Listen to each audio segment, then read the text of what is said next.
of you know that in every small town, or usually, there's one girl in the town that moves to the big city and makes good. And this is a story, a ballad about a young lady who adopted a program for the glory of the census, you know. And it was written by John D. Black of the law firm of Winston, Strawn and Shaw in Chicago. And I want you to make a mental note that it was written in the 20s, and it was written in a time when we had Cord automobiles. They were the first front drive automobiles. And it was a time when the organs in the church were pumped by hand, and you have to make a mental note of that. And this is the ballad to Aunt Clara, which I have been requested to give by Mrs. Thomas Neal.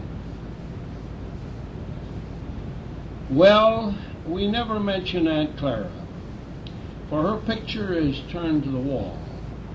She lives on the French Riviera, and Mother says she is dead to us all. She used to sing hymns in our old village choir, and she used to teach Sunday school class. At playing the organ she never would tire, but those days are over, alas. At church on the organ she'd practice and play.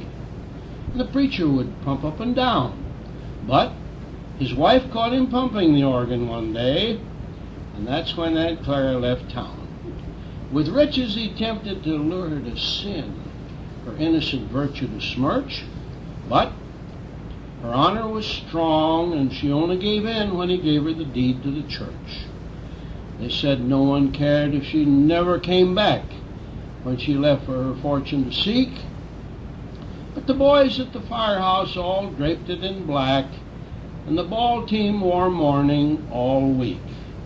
They said that she'd toil by night and by day, and she'd have to scrub floors for her bread, but inside of a week, as she discovered a way to earn her board lying in bed. They said that no man would make her his bride, and they prophesied children of shame. But she married 4 counts, and a baron besides. She hadn't a child to her name. They told her the wages of sinners was death. But she said since she had to be dead, she would just as soon die with champagne on her breath and her pink satin sheets on her bed. Now the good things of life always go to the poor, at least the Sunday school lessons all teach. But I wonder when I see a rotogravure of her 40-room shack on the beach. That said that she'd burn in hell's fire for her sin, and she'd pay for her carrying on, but just at the moment she's toasting her skin on the beaches of Deauville and Cannes. They told her the garments of sackcloth she'd sink with just ashes to put on her head.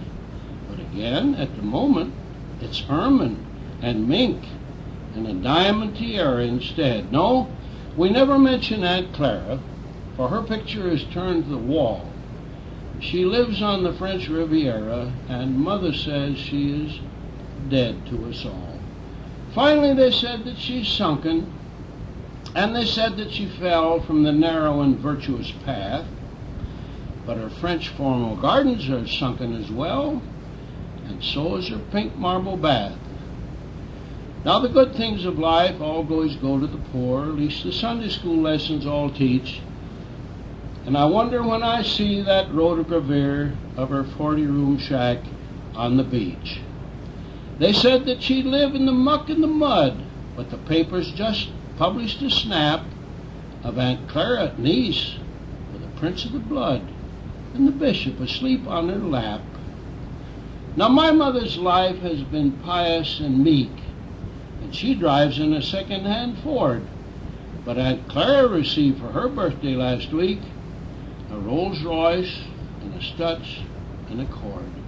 My mother does all of her housework alone, and she washes and scrubs for her board, so I've sort of reached the conclusion that virtue's its own, and it's also its only reward.